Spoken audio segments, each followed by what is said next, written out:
show you there. This is the vehicle search. So this was level 2 actually. So they did something else, but this is just to show you the vehicle.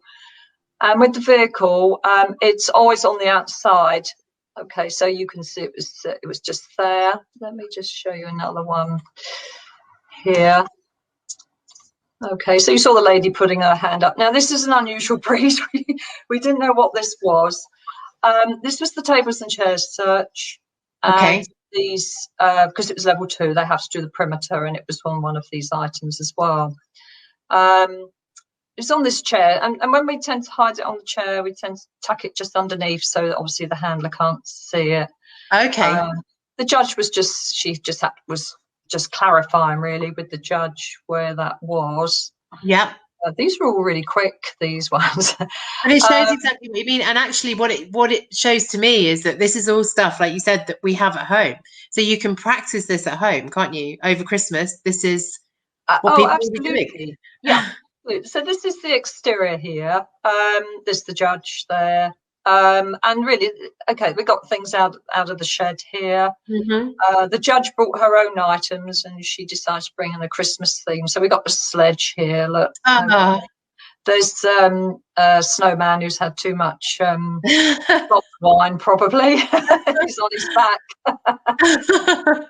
And this is an unusual breed. Sarah probably shoot me because I can't pronounce its name. But and I think it's on there actually, but no doubt the dog would tell us. Yeah. So she gets very excited when the dog's handed. Now, the dogs do different things, don't they? Some dogs they sit down. Some dogs will sort of just go crazy at it. Yeah, it's the judge isn't too bothered about the indication. It's the person that's got to get it right. Okay. This dog here, actually, this whippet, this dog has got something called carpal hypertension, right? Which is on this leg, as you can see. So this is the boxes and luggage. This is the sort of thing that that competitors are going to get, really. Not showing any sort of lameness. Very low impact, isn't it? Like you say, not absolutely not difficult at all. Hang on, let me just find you again on Crone. Yeah, so those were the 4 searches there, which would happen obviously in the level 1. Okay. But if people want to train it, and you sort of say, you often say, well, how do you start and stuff? Yeah. Now, if the dog's a foodie, so some dogs really prefer food over toys, and some tend to sort of hold them in equal value. But it doesn't matter. So what you can do here, that's the camera there. I've just put some food in here, and I put in those Frankfurters sausages. Okay, that's just in there. And what I've done here, because it's all about getting positive sort of association between the scent and their favourite, whether it's food or toy. So what I've done here is I've put, that's got the clove scent on it. So we've got a bit of Velcro there, and that's had the clove scent on it. And that's on the top. So that's just fusing now with those treats in there.